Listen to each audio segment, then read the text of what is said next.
부활의 아침입니다. 부활의 기쁨과 감격이 여러분 모두에게 함께 하시기를 주의 이름으로 축복합니다. 우리 같이 한번 이렇게 고백하면 좋겠습니다. 우리 주님 다시 살아나셨습니다. 우리 주님 바로 나를 위해 다시 사셨습니다. 옆에 분을 축복하면서 우리 주님 바로 당신을 위해 다시 사셨습니다.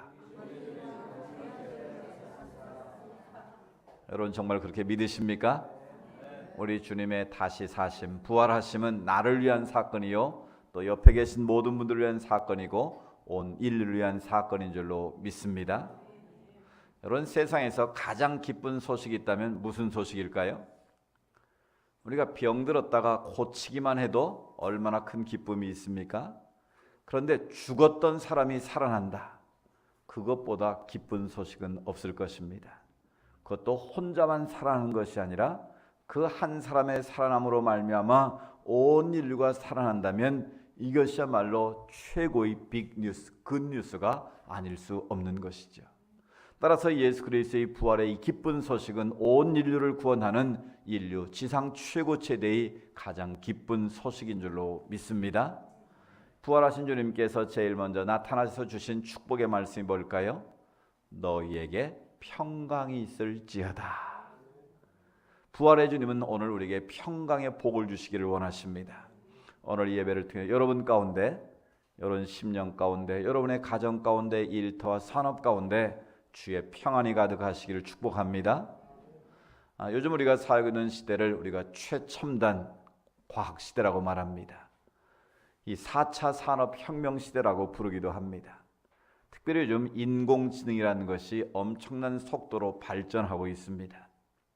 여러분이 알든 모르든 원튼 원치 않든 벌써 여러분의 삶 속으로 인공지능 기술이 들어와 있어요. 가장 가깝게는 여러분이 쓰고 있는 휴대폰 안에 인공지능의 기술들이 이미 벌써 많이 접목이 되어 있어요. 저희 집에도 기가진이라는 심부름꾼이 하나 있어요.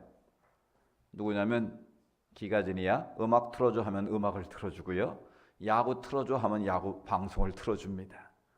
이 텔레콤에서 제공하는 그 음성인식 서비스를 기반으로 해서 그냥 누구든지 명령만 내리면 알아서 척척 TV도 틀어주고 꺼주기도 하고 음악도 틀어주고, 이런 서비스가 바로 인공지능 기술을 응용해서 만들어지고 있는 이런 우리 삶의 편리함들이에요. 지금 인공지능 기술 분야에서 가장 우리가 가깝게 와 있는 게 뭐냐면 자율주행 자동차입니다. 앞으로는 면허 따려고 애쓸 필요가 없어요.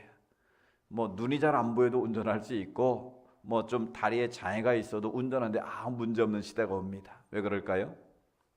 이제 차 안에 그 블랙박스 안에 음성으로 야, 나 지금 어디 가고 싶은데 데려다 줘. 명령만 내리면 주차장에 있던 차가 딱 문 앞에 대기를 하고 있다가 문이 열리면서 타면 안전하게 목적지까지 데려다 주는 시대가 몇 년 안 있으면 열립니다. 벌써 좋은 차들은 뭐 브레이크를 알아서 밟아주고 파킹도 스스로 알아서 하는 차들이 벌써 나와서 운행 중에 있습니다. 이런 첨단 과학기술 문명 시대를 살고 있는데요, 여기에 문제점들이 있습니다. 윤리적인 문제도 있고요, 도덕적인 문제도 있고, 철학적인 문제도 있고, 우리가 예측하지 못한 많은 이 문제들이 있습니다. 그걸 일명 트롤리 딜레마라고 표현합니다. 트롤이라는 말은 원래 이 기차를 연결해서 다니는 그 기차를 말하는데, 이 트롤리 딜레마라는 게 있다는 거예요. 이게 뭐냐면 지금 오른쪽에는 5사람이 철로에서 일을 하고 있고 왼쪽에는 한 사람이 일을 하고 있어요. 그런데 한 사람이 이 선로를 변환할 수 있는 권리를 가지고 있습니다. 자, 그런데 갑자기 일을 하는데 예고도 없이 기차 한 대가 막 들어오고 있는 거예요. 이 사람이 오른쪽으로 틀면 오른쪽에 5명이 죽고 왼쪽으로 변환을 하면 왼쪽에 한 사람이 죽어요. 자, 그러면 여러분이 선로 변환할 수 있는 그 권리를 가지고 있는 사람이라면 어느 쪽으로 방향을 틀겠습니까? 그거 기도해 봐야 돼요. 그냥 딱 어느 쪽으로 하겠어요. 일단 머릿속에 드는 생각이 당연히 많은 사람을 살리려면 왼쪽으로 해서 한 사람 있는 쪽으로 선로를 변환시켜야 되지 않겠습니까? 흔히 우리가 말하는 민주주의는 다수결의 원칙이니까 한 사람보다는 많은 사람을 살리는 게 당연하지, 그렇게 쉽게 생각할 수 있어요. 그런데 만약 여러분이 설로 표현한 권리를 가지고 있는데 한 사람이 여러분의 자식이라고 생각해 보세요. 그러면 어떻게 될까요? 어디로 틀리겠어요? 그럼 물어볼 것도 없이 5명 있는 쪽으로 선로를 변환시킬 거라는 거죠. 이게 단순하지가 않다는 거예요. 거기에는 윤리적인 문제, 도덕적인 문제, 철학적 여러 가지가 개입이 될 수밖에 없는데 그냥 우리가 쉽게 다수결 원칙으로 많은 사람 살리면 되지라고 생각할지 모르지만 이게 내 자식일 경우에는 그게 적용이 되지 않는다는 거예요. 그래서 이 전 세계를 대상으로 230가를 대상으로 미국에 있는 그 매사추세츠 공대와 하버드 대학교에서 공동 연구를 해봤대요. 이제 이런 질문을 한 거예요. 시간이 없으니까 간단하게만 설명하면 이런 거예요. 지금 자율주행 차에다가 입력을 해야 되는 거예요. 자율주행 차는 프로그래머가 어떻게 명령어를 입력하느냐에 따라서 움직이는 거예요. 이런 긴급한 상황을 상정을 한 거예요. 어떤 상황이냐면 지금 드라이버가 운전을 하고 자율주행차가 지금 도로를 달리고 있는데 갑자기 자전거 한 대가 팍 끼어드는 상황이 됐어요. 자, 오른쪽으로 틀면 오른쪽은 큰 대형 트럭이 달려와서 트럭에 받치면 운전수가 즉사하는 거예요. 왼쪽으로 틀면 보행자 도로인데 많은 사람이 지금 지나가고 있어요. 그쪽으로 틀면 누가 죽어요? 허리를 아무 세우지 않은 사람들이 많은 사람이 죽게 되는 그런 상황이에요. 자, 그런 상황이라면 내가 프로그래머로서 어떤 명령어를 입력하겠느냐라는 거예요. 트럭에 받쳐서 혼자 운전수가 죽는 길을 선택하겠느냐 아니면 보행자가 있는 쪽으로 틀어서 다수가 죽게 하는 프로그램을 입력하겠느냐라는 거예요. 당연히 어디로 가겠습니까? 프로그램을 입력하는 사람 입장에서는 다수를 살리기 위해서 운전자가 희생해야 된다라고 다 대답을 하더라는 거예요. 여러분도 그렇게 생각하지 않겠습니까? 그런데 문제는 그 다음 질문이 뭐냐면 그렇다면 만약 위급한 상황에서 운전자가 트럭에 받쳐 죽도록 입력된 그 자율주행 자동차를 사겠습니까? 안 사겠습니까? 물었더니 대답은 뭐였을까요? 그분들 생각, 여러분 생각 한번 대답해 보세요. 여러분 위급 상황에서 자율주행차가 운전자가 죽게 입력이 돼 있다면 여러분 그 차를 사겠습니까? 안 사겠습니까? 목숨이 2개 있지 않는 이상 그 차를 공짜로 준다고 해도 탈 사람은 많지 않을 것 같아요. 여기에 트롤리 딜레마가 있는 거예요. 단순히 다수결로 이 따질 문제가 아니고 거기에는 윤리적인 문제, 도덕적인 문제, 여러 가지 문제가 개입될 수밖에 없다라는 사실이에요. 근데 많은 사람들이 그냥 쉽게 다수결, 많은 위급 상황에서는 많은 사람을 살리는 게 원칙이다라고 말할지 모르지만 그게 자기 가족이나 형제나 자기 자신의 문제로 생각하면 완전히 생각이 달라진다는 거예요. 거기에는 윤리도 도덕도 무시될 수밖에 없다라는 거예요. 여기서 우리가 뭘 생각할 수 있습니까? 어떤 인간도 죽음 앞에서는 장사가 없다라는 거예요. 남이 죽는 건 모르지만 내가 죽고 내 가족이 죽는다면 거기에는 윤리나 도덕 개념을 뛰어넘게 된다라는 거예요. 결국 인간으로 태어난 이상 죽음의 문제에서 자유로운 사람은 아무도 없다라는 거예요. 우리의 생명이 여러 개가 아닌 이상 단 한 번밖에 살 수밖에 없는 우리 인생, 우리의 생명이라면 누구라도 그 자신의 죽음 앞에서는 두려움과 떨림이 있을 수밖에 없다라는 것입니다. 자, 그런데 오늘 우리는 부활주일을 맞이했습니다. 이 부활의 아침, 우리가 예수 그리스도를 주로 고백한 자들로서 우리가 부활 신앙을 믿고 살아가는 자들로서 과연 이 죽음의 문제, 이 생명의 문제를 어떻게 인식하고 우리가 어떻게 받아들일 것이냐는 굉장히 중요한 일입니다. 여러분, 예수를 믿는다고 사고가 안 나는 것도 아니고 예수를 믿는다고 해서 우리가 병에 안 걸리는 게 아니지 않습니까? 우리가 예수를 믿어도 각종 사건 사고에 우리가 빠질 때도 있고 또 어려움에 처할 때가 있다는 사실입니다. 또 언젠가 오늘 우리는 죽을 날이 올 수 있다라는 거예요. 그래서 히브리서 9장 27절에 보면 사람이 한 번 죽는 것은 누가 정했습니까? 하나님이 정하셨다고 그랬어요. 근데 그 죽음으로 끝나는 것이 아니라 죽은 다음에는 뭐가 있다고요? 심판이 있다는 거예요. 우리가 이 땅에서 어떤 인생을 살았냐에 따라서 하나님이 그 생명록의 그 기록을 보시고 우리를 심판하시겠다라는 거예요. 그래서 예수를 믿고 하나님의 뜻 가운데 산 자들은 생명의 부활로 나아가지만 예수 그리스도를 믿지 않고 죄악 가운데 살다가 자기 뜻대로 살다가 마지막 순간을 맞게 되면 심판을 받아서 사망의 부활로 간다는 거예요. 두 번째 사망의 불못에 떨어지게 된다라는 거예요.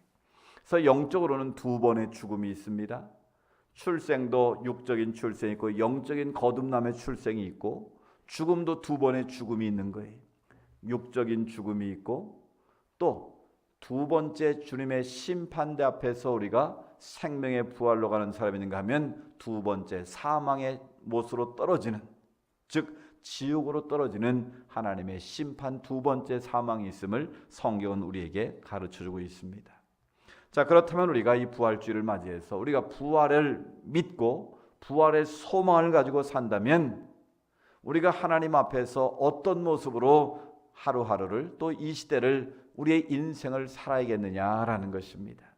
그런데 문제는 예수를 믿는 분들 가운데도 이 부활 신앙의 확실성을 갖지 못한 분들이 의외로 많다는 거예요. 예수를 믿는다고 하면서도 어떻게 죽은 분이 살아날 수 있겠어? 라고 퀘스천을 가질 수 있다는 거예요. 그건 예수님 당시도 마찬가지고 지금도 마찬가지입니다. 그래서 많은 학자들이 예수님의 십자가의 죽으심과 부활을 설명하기 위해서 많은 이론을 주장하기도 하고 설명을 하기도 합니다. 그래서 어떤 사람들은 예수님은 기절했다가 깨어났다, 기절설을 주장하는 사람도 있어요. 실제로 십자가에 달려 죽으셨던 것이 아니라 기절했다가 깨어난 것을 부활했다라고 나중에 주장한 거다, 이런 설명을 합니다. 또 어떤 사람들은 예수님이 죽은 것처럼 매장을 했다가 나중에 사람들이 몰래 그 시체를 훔쳐가 도적질을 해가지고 빈 무덤처럼 만들어서 부활했다라고 거짓말을 한다, 이 도적설을 주장하기도 하고요. 또 어떤 사람들은 환상설을 주장합니다. 실제로 예수님의 십자가 부활은 있지도 않은데 제자들이 자기들의 신앙을 좀 더 자랑하기 위해서 가짜로 환상으로 꾸며낸 이야기다, 이런 다양한 주장들이 있습니다. 그런데 옥스퍼드 대학의 유명한 그 역사학자인 아놀드 토인비라는 교수 여러분 아실 거예요. 인류 문명을 창조와 도전이란 큰 도식을 가지고 인류 역사를 가장 명쾌하게 설명한 사람이 아놀드 토인비라는 이 박사님이에요. 근데 이분이 어떤 주장을 했냐면, 나는 여러 해 동안 과거의 역사를 연구하고 이를 기록한 문헌과 유물을 고증해 왔습니다. 내가 깨달은 인류 역사상 가장 분명하고 가장 완전한 사실은 예수님이 십자가에 달려 죽으셨다가 다시 살아나셨다는 것입니다. 아멘. 인류 역사를 연구하고 고고학적 문명사적으로 다 모든 것을 연구한 그 토인비 박사가 예수님이 십자가에 달려 죽으셨다가 살아났던 것만큼 역사적으로 확실한 사건은 없다라고 증언을 했다라는 거예요. 물론 그분이 증언했다고 해서 살고 뭐 안 했다고 해서 안 살아난 건 아니지만, 그래도 인류 역사를 밝히는 최고의 학자가, 박사가 그런 주장을 했다는 것은 우리에게는 너무나 신뢰가 갈 만한 명백한 사건이다라는 것입니다. 그러나 사람의 말이 아닌 더 부활의 확실성은 하나님의 말씀, 성경에 기록되어져 있다는 것입니다. 고린도전서 15장, 오늘 우리가 읽은 본문 말씀 전체를 가리켜서 우리는 무슨 장이라고 그럽니까? 고린도전서 13장은 사랑에 대해 기록했다 해서 사랑장이라고 말하고, 고린도전서 15장은 부활에 관한 이야기를 썼다 그래서 부활장이라고 말합니다. 여러분 집에 가셔서 부활장인 고린도 15장을 한번 다 읽어보세요. 굉장히 길게 부활에 관한 것을 사도 바울이 고린도 교인들에게 들려주고 있습니다. 다른 것이 아닌 이 부활에 대해서 이렇게 길게 한 장을 할애해서 바울이 기록했을까요? 고린도 교인들 역시도 당시 시대 상황 속에서 예수님의 부활을 믿지 않는 사람들이 많았다는 거예요. 심지어 교회 공동체에 있는 사람들조차도 예수님의 십자가의 죽으심과 부활에 대해서 확실하게 믿지 않는 분들이 있었다는 거예요. 그래서 사도 바울이 안타까운 마음으로 예수 그리스도의 부활이 없다면 우리의 믿음이 헛된 것이다. 여전히 우리는 죄 가운데 살게 될 것이고 우리는 불쌍한 것이다.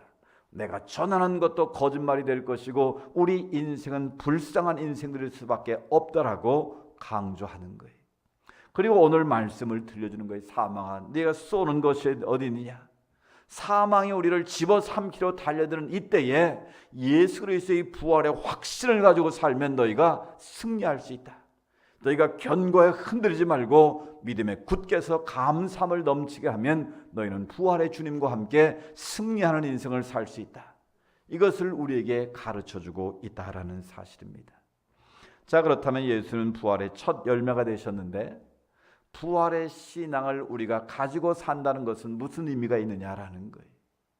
바로 부활 신앙이 주는 능력이 있는데 그 세 가지 능력을 여러분에게 전하려고 합니다. 첫 번째, 부활 신앙은 죽음을 이기는 생명의 능력을 우리에게 가져다 준다라는 거예요. 부활은 뭘 이기신 겁니까? 죄를 이긴 거예요. 죄의 싹은 무엇입니까? 죄의 결과가 우리 인간에게 생로병사의 고통을 안겨준 거예요. 그러니까 예수님의 십자가의 죽으심은 바로 저와 여러분의 모든 죄를 담당하시기 위함이었다는 거예요. 그래서 십자가상에서 마지막 하신 말씀이 무엇입니까? 다 이루었다. 이 테텔레스타이라는 말은 원래 상업적인 용어예요. 시장에서 쓰던 용어인데 내가 너희의 물건값을 완벽하게 다 지불했다라는 뜻이에요. 완불했다는 뜻이에요. 그러니까 누구의 죄값을? 나의 죄값을 주님께서 십자가를 통해서 대속죄물이 되셔서 완벽하게 지불하셨다는 거예요. 아멘. 그래서 예수 그리스도를 내 인생의 주인으로 믿기만 하면 우리의 모든 죄는 용서받는 줄로 믿습니다. 죄를 용서받는 자는 하나님의 자녀가 되는 권세를 얻는 줄로 믿습니다. 그래서 우리는 영원한 하나님 나라의 상속자가 된 줄로 믿습니다. 이게 바로 부활신앙을 가진 자의 첫 번째 특권인 거예요. 여러분, 서두에 말씀드린 것처럼 아무리 세상에 권력이 있고 재물이 있고 능력이 있고 모든 것 다 가졌어도 자기의 죽음 앞에 서면 그 인생은 더 이상 아무 힘도 쓸 수가 없다라는 거예요. 여러분, 요즘 100세시라고 말하는데 여러분, 내 몸이 병이 들었다면 얼마나 마음이 두렵습니까? 또 염려, 근심, 걱정이 다가옵니까? 또 건강하던 사람이 갑자기 병원 검진 한번 가려면 왜 이렇게 두렵고 떨립니까? 이유는 한 가지, 바로 죽음에 대한 두려움 때문에 그런 거예요. 죽음이 내 문제라고 여겨지면 이게 보통 문제가 아닌 거예요. 죽음 앞에서 담대하게 죽음이여 와라 이렇게 달려들 사람은 그리 많지 않다라는 거예요. 그러나 우리는 부활의 신앙을 가진 사람들에게 죽음 앞에서 우리가 어떤 태도를 가질 수 있는가라는 것을 부활 신앙의 입장에서 우리가 생각해 보기를 원합니다. 여러분, 모든 인간은 죄 문제를 해결하지 못하면 언젠가 오늘 죽습니다. 죽으면 그 사람은 무덤을 남기죠. 요즘 뭐 화장을 해서 뿌리기도 하지만 어쨌든지 간에 무덤이라는 게 남습니다. 여러분, 인류 성현들도 다 죽어서 무덤을 남겼습니다. 석가모니는 독초를 잘못 먹고 죽었다가 무덤을 남겼고요. 또 공자님도 마호메트도 죽어서 무덤을 다 남겼습니다. 진시황은 영생불사하겠다고 불로초를 찾아서 우리나라 제주도까지 왔다는 거예요. 그런데도 그는 죽어서 무덤을 남겼습니다. 이런 이집트에 가면 거대한 피라밋이 있습니다. 이 피라밋이 뭡니까? 무덤입니다.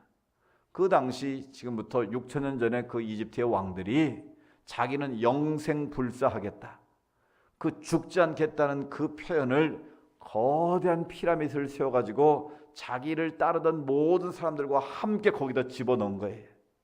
그러면 자기는 영원히 살 거라는 그런 환상이 있었던 겁니다. 그 지역은 원래 큰 돌이 없답니다. 그런데 무게가 몇 톤씩 나가는 돌을 끌어다가 몇백 미터 높이로 쌓은 게 이게 기적이라는 거예요. 그래서 7대 불가사의 중에 하나 아닙니까? 수많은 사람을 동원해서 몇십 년씩 걸려서 그 거대한 피라미드를 세웠는데 결국 그것은 죽음의 무덤이라는 거예요. 그러니까 인간의 그 어떤 노력도 어떤 방법도 죽음의 문제를 해결할 수는 없다라는 거예요. 아무리 인류 성현이라 할지라도 그들은 죽어서 다 무덤을 남겼습니다. 그러나 예수님은 빈 무덤이에요. 결국 무덤을 남겼다는 죄 문제를 해결하지 못하고 죽었다는 것을 말합니다. 그러나 예수님의 죽음은 끝이 아니라 새로운 생명의 부활로 나가는 하나의 출발점인 줄로 믿습니다. 그래서 예수님의 부활은 죄를 이긴 거예요. 죄를 이겼다는 것은 사망의 권세를 이기셨다는 뜻입니다. 그 사단은 사망의 권세가 우리를 올가매고 우리를 죽이지만 예수님의 부활은 죄와 사망의 권세매인 우리를 부활의 생명으로 거듭나게 하신 줄로 믿습니다. 적어도 예수 그리스도를 주로 믿는 사람들, 부활의 신앙을 가지고 사는 사람들은 죽음에서 좀 더 초연해질 필요성이 있습니다. 물론 죽음은 본능적으로 두려움을 안겨주지만 그래도 우리가 부활 신앙을 가지고 있다면 죽음에서 우리는 그것을 넘어서는 그 다음의 세상을 볼 수 있는 영안이 열려야 한다라는 거예요. 왜 그렇습니까? 우리의 죽음은 끝이 아니라 하나님이 예비하신 또 다른 하나님의 세계로 가는 천국으로 가는 하나의 집들이에 불과하기 때문이에요. 저는 실제로 이런 부고장을 받아본 적이 있어요. 저희 아버님의 천국 환송식에 오셔서 축하해 주시기 바랍니다.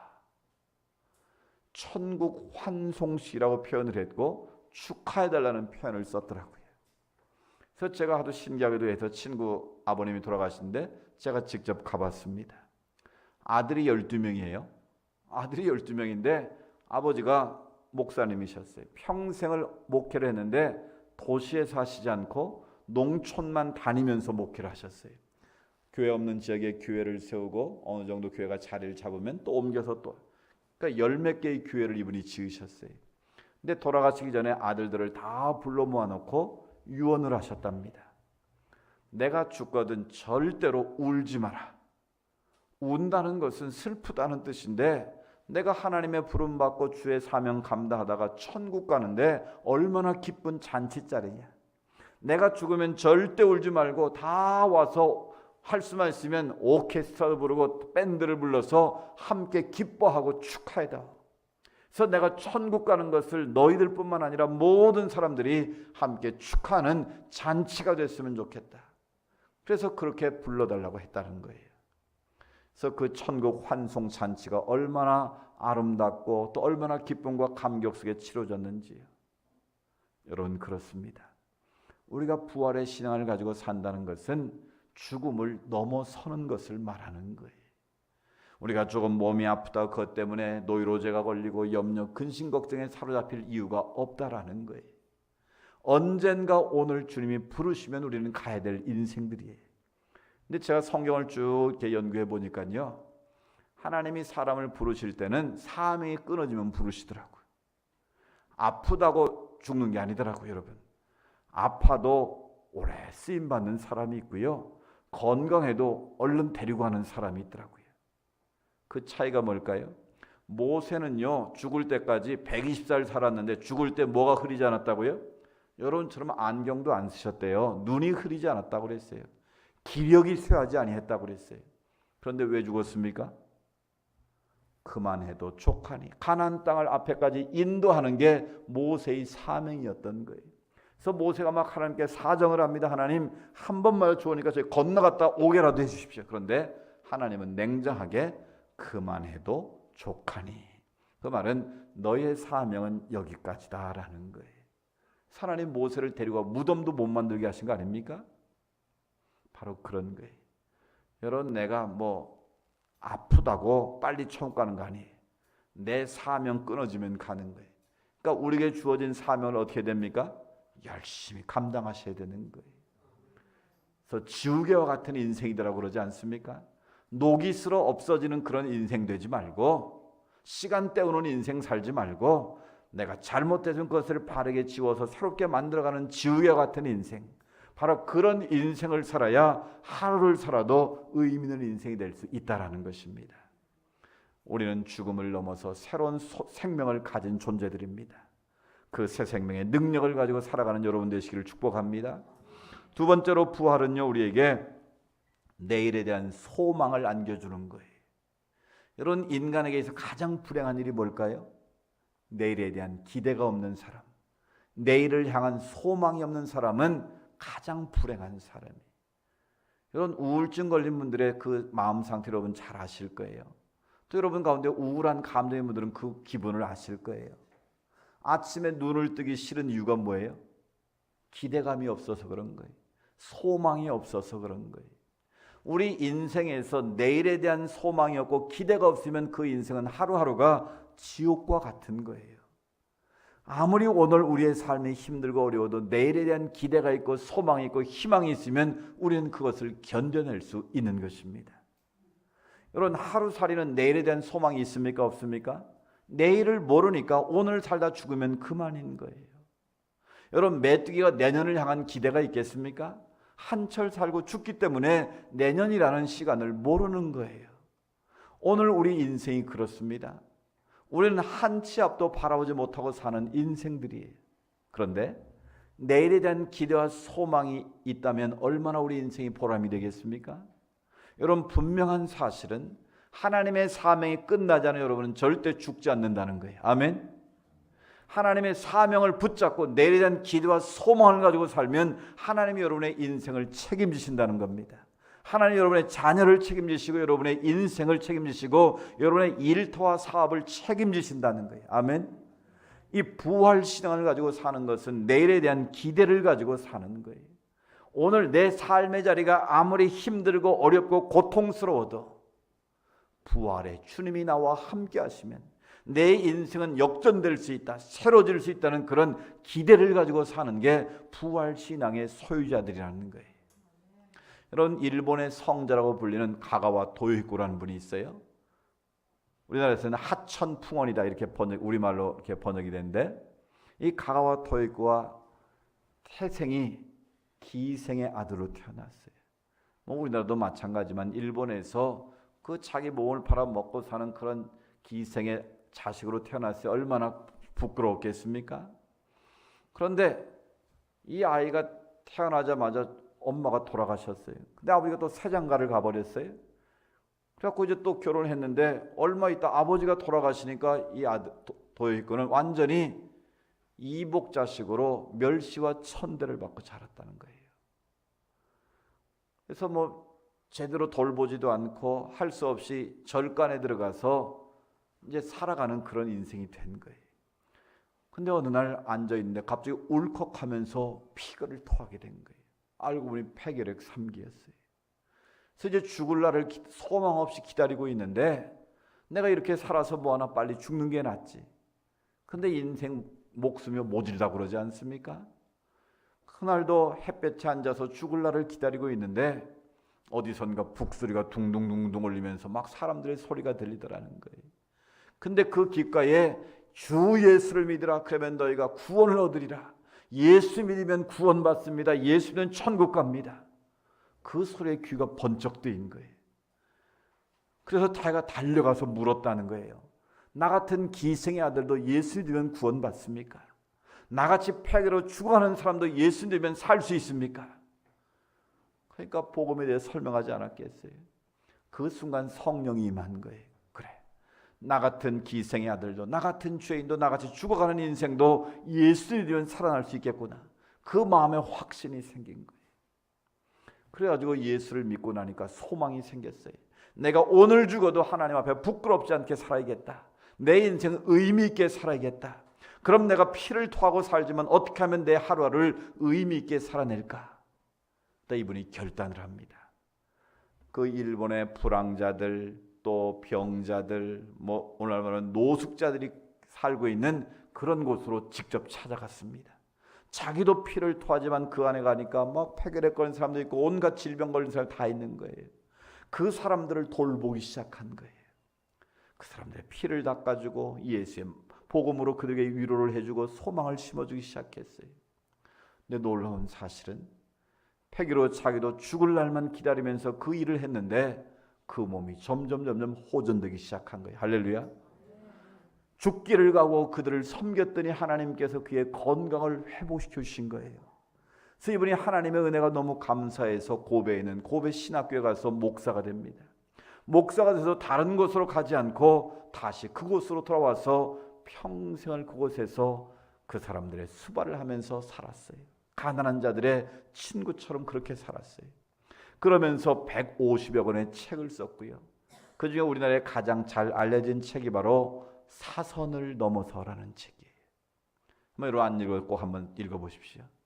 사선을 넘어서 자기의 생사를 넘나드는 그런 곳에 있었지만 그가 예수님을 만나고 그들을 사랑으로 섬겼더니 하나님이 자기의 은혜를 베푸셔서 무려 72살까지 살고 일본의 성자로 추앙받는 하나님의 위대하게 쓰임받는 일꾼이 될 수 있었다라는 거예요.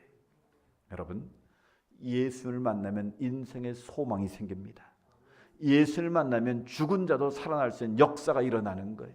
가와 도입꽃처럼 죽을 폐결핵 3기로 죽을 수 있는 인생도 하나님이 만지시면 살아날 수 있다라는 거예요. 이것이 바로 부활의 소망의 능력인 줄 믿습니다. 여러분 몸이 좀 불편하다고요. 좀 그것 때문에 너무 그것에 사로잡히지 마십시오. 우리는 눈에 보이는 대로 사는 게 아니라 하늘의 소망을 가지고 살아가는 거예요. 하나님의 뜻을 가지고 사는 거예요. 어떤 질병도 우리가 주님 바라보고 주님 뜻 가운데 있으면 부활의 신앙 가지고 살면 하나님의 때에 하나님의 방법으로 치유해 줄 줄로 믿습니다. 그것을 이길 수 있는 힘과 능력도 줄 줄로 믿습니다. 이런 병에 사로잡히지 마시고 그 병을 이기시기 바랍니다. 바로 부활의 능력이 임하면 내일에 대한 소망과 기대가 생기면 그것을 뛰어넘을 수 있는 은혜가 임하는 줄로 믿습니다. 세 번째로 부활 신앙은 우리에게 영원한 생명을 안겨다 준다는 거예요. 많은 사람들이 예수 믿으라면 죽으면 그 말이 무슨 천국이 있느냐고 말합니다. 그러나 여러분 그렇지 않습니다. 여러분 내가 눈을 가리고 태양이 없다라고 말하면 그 말이 맞는 것입니까? 내 눈에 보이지 않는다고 내가 믿어지지 않는다고 천국과 지옥이 없다고 말하는 것만큼 어리석은 일은 없는 것입니다. 우리에게는 보이지 않는 영적인 세계가 있는 줄로 믿습니다. 하나님께서 우리를 예비하신 영원한 하나님 나라 천국이 있다는 거예요. 예수님의 제자들도 예수님이 십자가에 죽으신다고 예고하니까 요한복음 14장 1절에 예수님이 그렇게 말씀하지 않습니까? 너희는 마음에 근심하지 말고 두려워하지 말라. 하나님을 믿으니 또 나를 믿으라. 내가 너희를 위해서 죽음으로 끝나는 것이 아니라 처소를 예비하러 간다 그랬어요. 그 처소가 예비되면 내가 다시 와서 너희들과 함께 그곳에 가겠다 말씀하셨어요. 그러니까 예수님의 부활은 우리에게 하나님 나라의 처소를 만드시는 거예요. 결국 우리가 이 세상 떠나게 되면 그것으로 모든 게 끝이 아니라 하나님이 예비하신 우리 주님이 예비하신 새하늘과 새 땅에 우리가 들어갈 수 있는 줄로 믿습니다. 그게 바로 요한계시록에 나와 있는 천국의 모습 아니겠습니까? 보석이 더 이상 보석이 아닌 곳, 보석이 돌같이 흔한 그곳, 그것은 질병도 없고 죄도 없고 죽음도 없고 기쁨과 감사만이 넘치는 그곳이 바로 천국인 줄로 믿습니다. 오늘 우리는 이 땅의 소망을 가지고 사는 것이 아니라 천국의 소망을 가지고 사는 자들이, 이 땅의 삶은 천국의 삶을 뭐 하는 거예요? 리허설 하는 거예요. 천국의 삶을 예행 연습하는 거예요. 그러니까 우리는 죽어서 가는 천국에 대한 소망도 확실히 붙잡아야 되고 이 땅에 사는 동안도 하늘 소망 가득 품고 하루하루를 천국의 삶으로 만들어가야 될 책임이 있고 사명이 있다는 거예요. 우리 안에 영원한 생명이 있다면 이 땅에 주어진 삶을 소홀히 해서는 안 된다는 거예요. 오늘 하루하루 내게 주어진 인생을 하나님 앞에 바르게 의미 있게 하나님의 나라와 영광을 위해서 써야 한다는 거예요. 내게 주신 건강, 내게 주신 물질, 내게 주신 은사, 내게 주신 모든 것을 가지고 하나님의 나라와 하나님의 의를 위해서 우리가 바르게 살아야 될 책임이 있다라는 거예요. KBS 스페셜에 방송됐던 암, 교회 오빠라는 타이틀이 붙은 그 방송이 된 적이 있습니다. 2017년 12월에 방송된 건데요. 오늘 오후에 그 영상을 저희가 함께 보고 대화를 나눌 거예요.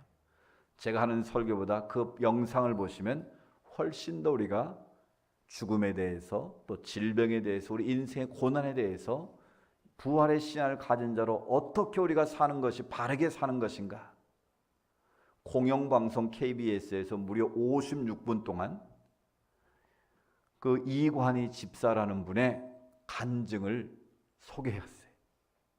간증은 교회에서 하는 건데 전 국민을 상대로, 전 세계를 상대로 KBS 공중파에서 KBS 스페셜로 이분의 삶의 이야기를 방송했다니까요.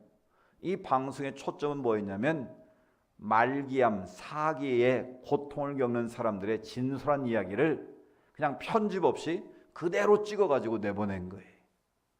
근데 이제 저는 이걸 다 봤는데요. 직접 보지는 않고 유튜브를 통해서 봤어요. 오늘 오후에 못 오시는 분들은 꼭 가서 보십시오. 교회 오빠 치면 나옵니다. 그러니까 교회 오빠 하면 여자분들이 교회 다닐 때 교회 오빠가 로망 아닙니까? 저 오빠가 좀 사귀었으면 좋겠다. 근데 차마 말은 못 꺼내고. 근데 그 타이틀이 교회 오빠예요. 그러니까 이 두 사람이 저희 교회 이전에 오셨던 그 안양제일교회 성도님들이었어요. 그래서 같이 교회 학교를 다니면서 교회 오빠로서 사랑을 하는 그런 사이였는데 결혼을 했습니다. 그래서 3년 동안 아이를 못 낳았는데 3년 만에 아이를 낳았어요. 얼마나 감사했겠습니까? 그래서 이제 산후조리에서 산후조리를 마치고 집으로 퇴원하는 날 남편에게 청천벽력 같은 소식이 들린 거예요. 갑자기 배가 아파서 병원에 갔는데 말기암, 대장암 사기라는 거예요. 근데 이분이 머리가 좋은 분인 것 같아요. 그 삼성전자 휴대폰 연구원이었더라고요. 연구원. 그러니까 똑똑한 분이고 능력도 있는 분이지 않습니까? 근데 그 나이 37살에 그 아이가 태어나서 이제 집으로 오는 그날 대장암 말기 판정을 받은 거예요. 얼마나 절망스럽겠습니까? 그런데 이분이 절망하지 않고 자기 그 삶을 매일매일 영성 일기를 썼더라고요. 이제 그 삶의 이야기를 KBS에서 그냥 들려준 거예요. 그래서 열심히 기도하고 열심히 치료를 받아서 정말 다시 가서 12번의 항암을 했는데 다시 가서 보니까 거의 정상 수치로 회복이 된 거예요. 그래서 너무 감사해서 할렐루야 하는데 마침 또 자기 아내가 이상해서 병원에 갔더니 림프종, 혈액암이라고 그러죠. 혈액암 말기인 거예요. 근데 그 전에 하나 또 사건이 있었는데 그 아들이 그렇게 똑똑한 아들 믿고 살았던 어머니가 아들이 암에 걸려 죽게 됐다 그 소식을 듣고 스스로 목숨을 끊어버렸어요. 갑자기. 그러니까 설상가상 자기도 암에 걸려 지금 힘든데 어머니까지 돌아가시게 된 거예요. 그래서 다행히 하나님의 은혜로 이제 남편이 나았다 거의 완치 판정을 받았는데 아내가 또 림프종 암에 걸렸다는 거예요. 그래서 그 투병을 같이 하면서 이제 서로 의지하고 하나님의 말씀으로 큐티를 하고 나누는 게 계속 이제 56분간 나오는데 그게 완전 교회에서 하는 간증이에요. 다. 살아계신 하나님을 간증하는 건데 저는 거기서 이 놀라운 사실을 깨달았어요. 그 남자분이 그런 고백을 하더라고요. 그 이관희 씨가 하는 말이 사람들이 그렇게 묻는 거예요. PD도 묻고 당신 그렇게 믿는 하나님이 당신에게 암을 가져주고 당신 어머니를 죽게 만들고 당신 아내까지 그렇게 만들었는데 원망 안 되십니까? 하나님을 향해서 원망이 안 생깁니까? 분노가 안 생깁니까? 물론 제 안에도 그럴 때가 있었지만 그건 잠깐이었다는 거예요. 그럼 어떻게 그걸 이겨냈습니까? 물었더니 이분이 하는 말이 자기가 그 죽음의 문턱에서 자기 인생을 카운트해봤대요.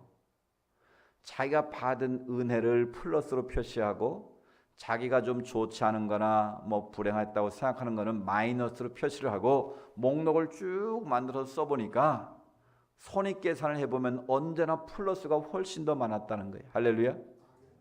우리는 조금만 아프면 하나님 왜 이러시냐고 원망 불평이 앞서는데 자기 인생이 마이너스인가 플러스인가를 계산해보면 언제나 플러스였다는 거예요. 언제나 하나님이 베푸신 은혜가 너무나 크고 놀라웠다는 거예요. 단지 그걸 깨닫지 못하고 자기가 살았을 뿐이다라는 거예요. 그래서 자기는 하나님 앞에 내가 하루를 살아도 하나님 보시기에 의미 있는 인생을 살아야겠다. 하나님 보시기에 합당한 삶을 살아야겠다. 그렇게 결단을 했다라는 거예요. 그래서 매일매일 좋은 생각하고 그래서 자기는 죽음이 두렵지 않다고 그러더라고요. 오늘 내가 죽어도 내게 주어진 인생을 통해서 하나님의 영광을 드러낼 수만 있다면 자기는 그것으로 오케이라는 거예요. 그래서 방송에서 요청이 올 때 자기가 처음에는 망설였대요. 아니 내가 성공해서 나가면 모르지만 예수 잘 믿던 사람이 이렇게 자기도 암, 어머니 죽고 자기 아내까지 암에 걸렸는데 이런 모습으로 나가면 하나님이 욕먹을 것 같아서 처음에는 거부했대요. 근데 자기가 일기를 쓰면서 묵상하는 가운데 그래, 예수 잘 믿어서 세상 사람이 말하는 건강하게 오래오래 사는 것도 하나님의 복일지 모르지만 나 같은 사람도 신앙을 가지고 부활의 소망을 가지고 하루하루를 의미 있게 살아내고 승리해가는 모습을 보여주는 것은 굉장한 의미가 있겠다. 내가 건강하게 완치돼서 영광 돌 수 있지만 내가 설령 하나님의 부르심을 받더라도 오늘 하루하루를 하나님 앞에 바르게 살고 의미 있게 선하게 살면 그걸 보는 많은 사람들이 도전을 받고 하나님께 영광 돌리겠다는 확신이 생겼대. 그래서 방송에 나온 거예요. 실제로 그 방송이 나가고 난 이후에 수많은 말기암 환자들이 그걸 보고 다 충격을 받았다는 거예요. 아니 저런 고통을 당하고서도 어떻게 저렇게 밝은 미소로 대화를 하고 하나님을 찬양하고 감사할 수 있느냐는 거예요. 그래서 날 전화가 왔대. 불신 친구가, 관이야, 나 그 방송 봤는데 네가 믿는 하나님 나도 믿어야겠다 스스로 그러더라는 거예요. 네가 믿는 하나님이 도대체 어떤 분이길래 그런 죽음의 사선을 넘나드는 네가 그렇게 기쁜 모습으로 찬양을 하고 감사하며 사는지 자기는 믿을 수가 없다는 거예요. 그래서 네가 믿는 예수 나도 믿기로 했다는 거예요. 그래서 전 세계에서 그 방송을 보고 수많은 사람들이, 절망과 어떤 사람들이 소망을 발견하고 하나님을 만나는 역사가 일어나고 있다는 거예요. 그래서 이 놀라운 사실이 다음 주에 영화로 만들어져서 교회 오빠란 이름으로 영화가 만들어져 개봉이 된대요. 여러분 한번 보십시다. 우리 같이. 저는 그걸 보면서 부활의 신앙을 가지고 사는 것이 저토록 위대하구나라는 걸 깨달았어요. 조금만 아파도 원망 불평하는데 하나님 왜 그러시냐고 그러는데 자기도 암, 어머니 죽고 자기 아내도 암, 그런데도 너무나 밝은 표정으로 그 인생 하루하루를 의미 있게 사는 그 모습을 통해서 목사인 저 자신도 감동을 받고 그걸 보는 불신자들까지도 도전을 받고 하나님이 위대하시다는 것을 고백하게 만들었다는 거예요. 여러분 그렇습니다. 우리가 부활신앙을 가지고 산다는 것은 그냥 내가 죽으면 천국까지 그것 이상의 삶임을 여러분 기억하십시오. 오늘의 삶에 어떤 고통이 있습니까? 어떤 아픔이 있습니까? 어떤 눈물이 있습니까? 내 힘으로 감당할 수는 어찌할 수 없는 많은 일들이 우리 앞에 언제나 놓여 있을 것입니다. 바로 그때 우리가 부활의 주님이 내 곁에서 나와 함께하고 계심을 믿는다면, 오늘 우리가 죽음으로 끝이 아니라 우리에게 열려진 하나님 나라의 미래가 있다는 걸 믿는다면 우리는 다시 한번 힘을 내게 될 줄로 믿습니다. 또 한번 우리는 다시 한번 힘을 내서 앞으로 달려가게 될 줄로 믿습니다. 우리에게 주어진 이 시간을 허비하지 않게 될 줄로 믿습니다. 오늘 하루를 살아도 하나님 보시기에 의미 있게 살고 아름답게 살고, 그래서 내가 정말 아름다운 예수의 향기를 날리다가 주님 우리 사명 다하면 부르실 때 우리가 기쁨으로 주님 앞에 나아가면 저 천국에서는 영생 복락을 누리지 않겠습니까? 이 부활의 아침 다시 한번 그 부활의 시장을 가지고 우리가 주님 앞에 설 수 있기를 원합니다. 돌이켜보면 모든 것이 플러스 인생입니다. 모든 것이 은혜입니다. 잃어버린 것보다는 이미 주신 것이 훨씬 더 많습니다. 우리가 그 은혜를 기억하면서 부활하신 주님과 함께 우리 한평생 승리의 인생 될 수 있기를 주의 이름으로 축복합니다.